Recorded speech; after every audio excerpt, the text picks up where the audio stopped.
నన్ను కొడతావా? నన్ను కొట్టుడు కాదు, కట్ట లేకుండా నువ్వు ముందు నిలబడి చూపించవయ్యాక అప్పుడు మాట్లాడు. ఏమనుకుంటున్నావు?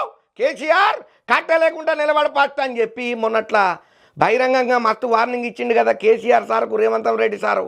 ఇప్పుడు ఆ ముచ్చట్లనే రాబోయే ఎలక్షన్ల కోసానికని చెప్పి కేసీఆర్ సార్ చేసే ఫామ్ హౌస్ వ్యూహాలను తిప్పికొట్టే పనుల రేవంత్ రెడ్డి సార్ ఒక ప్లాన్ వేసిండు.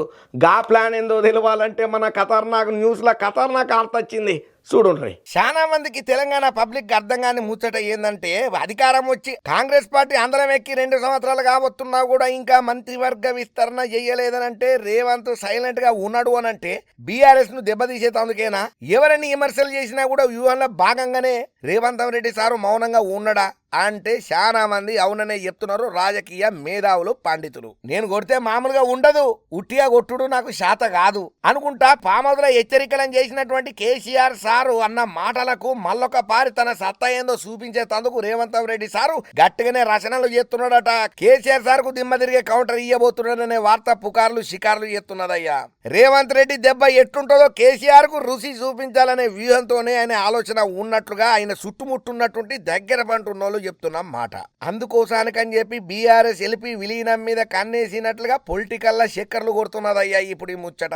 పార్టీ ఫిరాయింపు ఎమ్మెల్యేల వివాదం ఏదైతే ఉన్నదో అది ప్రస్తుతానికైతే సుప్రీంకోర్టులో పెండింగ్ లో ఉన్నది, కేసు నడుస్తున్నది. అయితే ఈ ఎమ్మెల్యేల మీద ఎప్పటి వరకు చర్యలు తీసుకుంటారో చెప్పాలని చెప్పి స్పీకర్ ను సుప్రీంకోర్టు ఆదేశం చేసుడుతోటి ఇక ఉప ఎన్నికలు తథ్యం అనుకుంటా బీఆర్ఎస్ పార్టీ ఒక వాయిస్ నైతే రైజ్ చేసిందయ్యా. ఇక దీంతో పార్టీ ఫిరాయింపు ఎమ్మెల్యేలలో ఒక రకమైనటువంటి నిరాశ, నిస్పృహలు, నిస్తేజం అయితే ఏర్పడుతున్నది.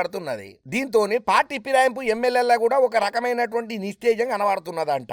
అయితే బీఆర్ఎస్ దూకుడు పెంచుతున్న నేపథ్యంలో వాళ్లకు చెక్కు పెట్టేందుకు రేవంత్ రెడ్డి సారు తనదైన స్టైళ్లలో వ్యూహాలలో నిమగ్నం అవుతున్నట్లుగా తెలుస్తున్నదయ్యా. పార్టీ ఫిరాయింపు అంశాలలో ఎటువంటి న్యాయపరమైన అవరోధాలు లేకుండా ఉండేటట్టుగా బీఆర్ఎస్ ఎల్పీని విలీనం చేసుకునేటట్టు యంత్రాంగం నడిపిస్తున్నట్లుగా తెలుస్తున్నదయ్యా.